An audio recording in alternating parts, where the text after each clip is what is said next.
next candidate, Michael Agosta.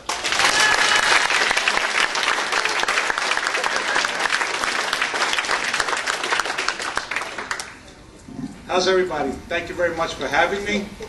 My name is Michael Agosta. I'm from Fairlawn. This is the district for, thank you.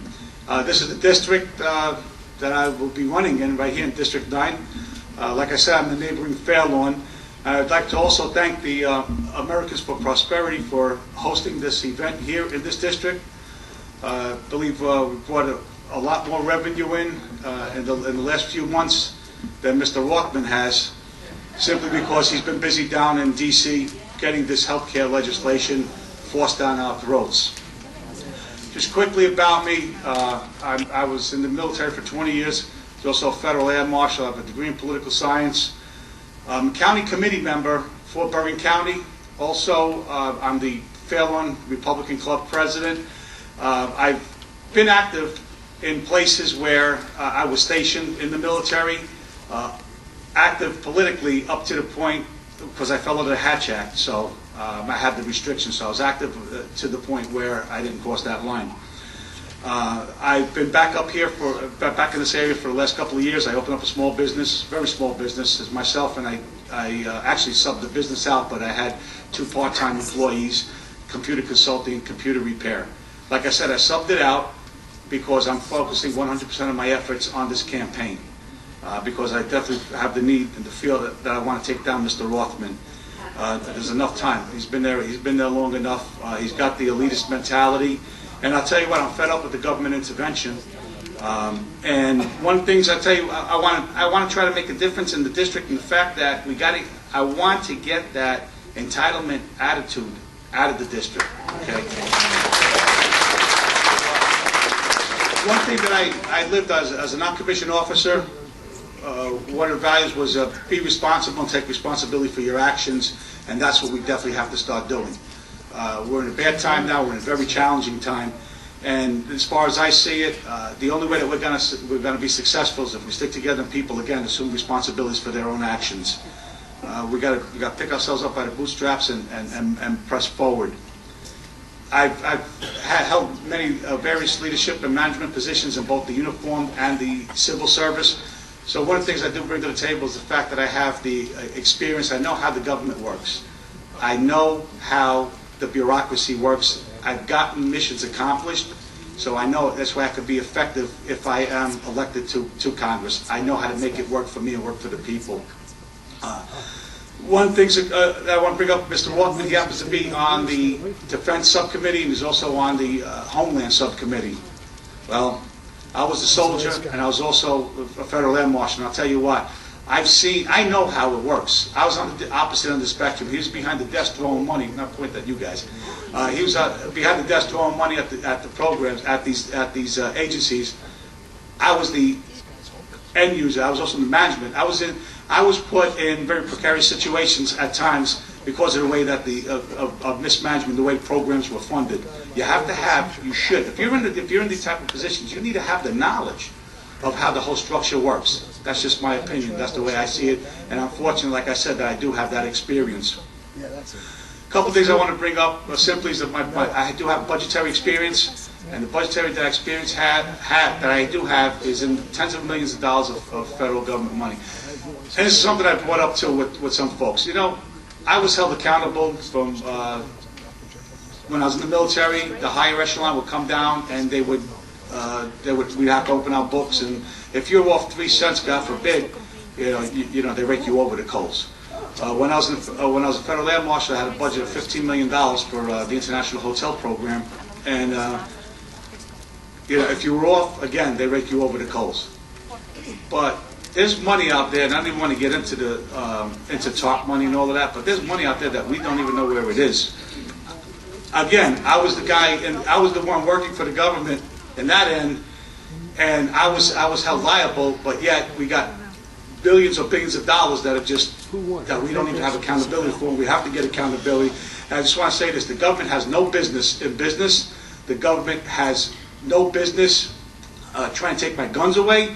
The government has no business in health care, and they have no business in our homes. Okay.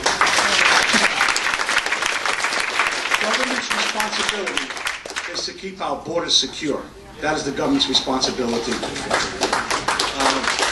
Okay, we're going to go to questions now, as we may. And what do you think about how would you go about trying to bring jobs back to the American economy and here in New Jersey? Good question, sir. That is, and you know what? That is the biggest problem in District 9, which is again this district, is jobs and taxes. And the best way to go about it is give the tax breaks and the incentives for the small businesses, because we have to get people back to work. We have to get people back to work. Once people are back to work, they're paying more taxes.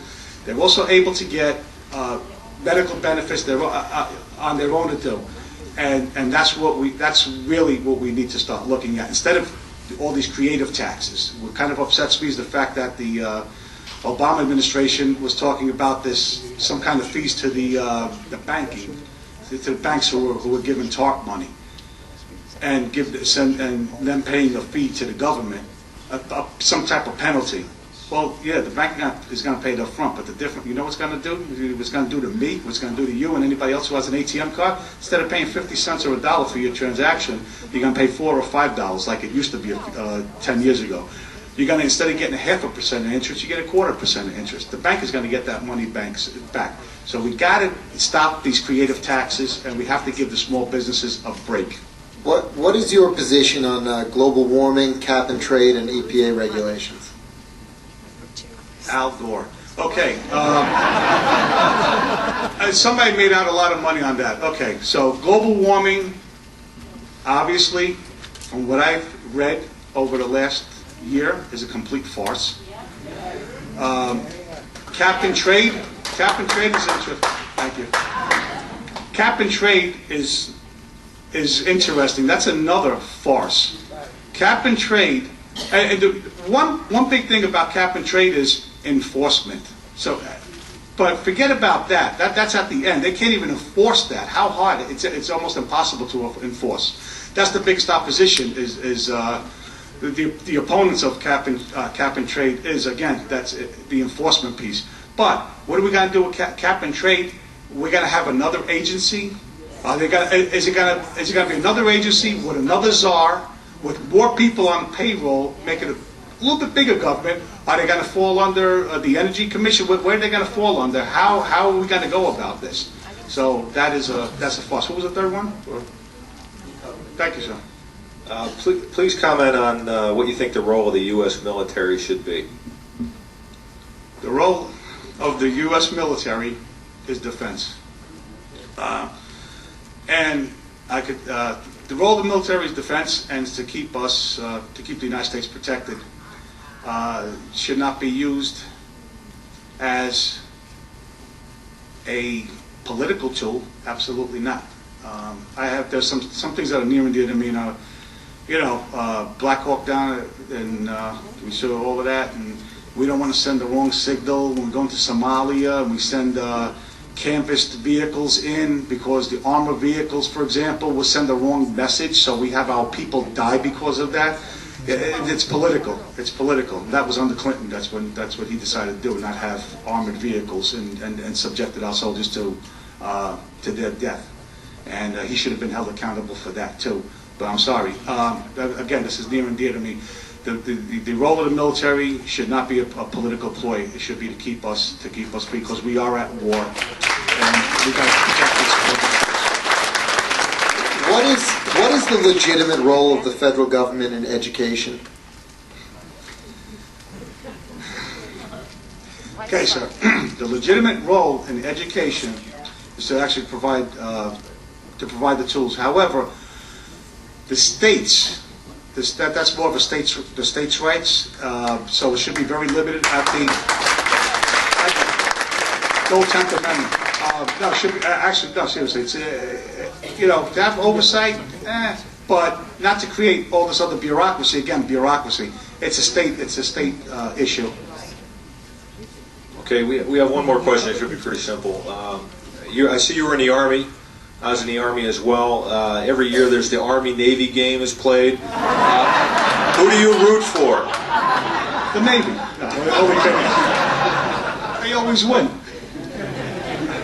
Not this year. All right. Okay, thank you, Michael Agosta. Thank you very much. Who the hell do you think you are? Move it a little bit to the right.